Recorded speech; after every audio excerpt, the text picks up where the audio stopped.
పోటీ చేస్తారు, లేకపోతే పోటీ చేయడానికి బలమైన అభ్యర్థులు మన దగ్గర లేరు అని ప్రపోజల్ పంపించారని.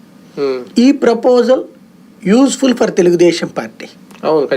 అది దాన్ని అక్కడ నేను విన్న ఒక ఇద్దరు నాయకులు ఢిల్లీలో బీజేపీ పెద్దలతో, కేంద్ర మంత్రులు వాళ్ళతో మాట్లాడినటువంటి ఇద్దరు ప్రజాప్రతినిధులు, పార్లమెంటు స్థాయి ప్రజాప్రతినిధులు మాట్లాడినప్పుడు వాళ్ళు వేరే పార్టీలకు సంబంధించిన వాళ్ళు, మీ పార్టీది ఎట్టుందంటే మేము గెలుస్తామన్నో, బాగా స్ట్రాంగ్గా ఉందన్నో, ఓడిపోతామన్నో ఇట్లాంటివి చెప్పారు.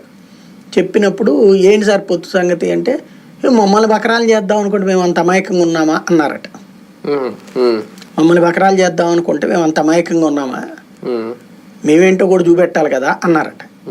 అంటే వాళ్ళు తెలుగుదేశము జనసేన కలిపి తమతో గేమ్స్ ఆడుతున్నాయి అన్నటువంటి విషయం గ్రహించారు వాళ్ళు.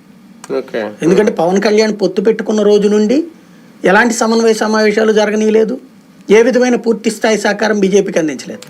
ఇవాళ తెలుగుదేశం పార్టీకి అందించిన సహకారంలో 10వ వంతు కూడా బీజేపీకి అందించలేదు ఆయన.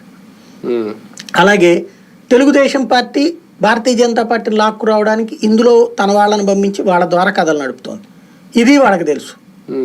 ఇక గత్యంతరం లేని పరిస్థితుల్లో ఇక వీళ్ళందరూ చేతులు ఎత్తేసారు కాబట్టి, వాళ్ళు టాప్ 400 టార్గెట్ పెట్టుకున్నారు కాబట్టి, టోటల్గా ఒక 400 సీట్లలో ఒక 50 సీట్లు కనీసం తెలంగాణ ఇదే మన దక్షిణాది నుంచి రప్పించుకోవాలనుకున్నారు కాబట్టి, అందుకోసం కాంప్రమైజ్ అయితే ఇక్కడ పొత్తుకు సంబంధించి క్లియర్గా వాళ్ళు అడిగిన స్థానాలు ఈయనిస్తానంటే అవ్వచ్చు పొత్తు, లేదు అంటే ఒంటరి పోరాటానికి వాళ్ళు సిద్ధంగా ఉన్నారు.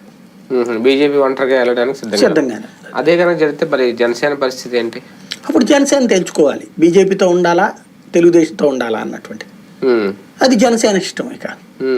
బీజేపీ ఒక రోడ్ మ్యాప్ తో సిద్ధంగా ఉంటే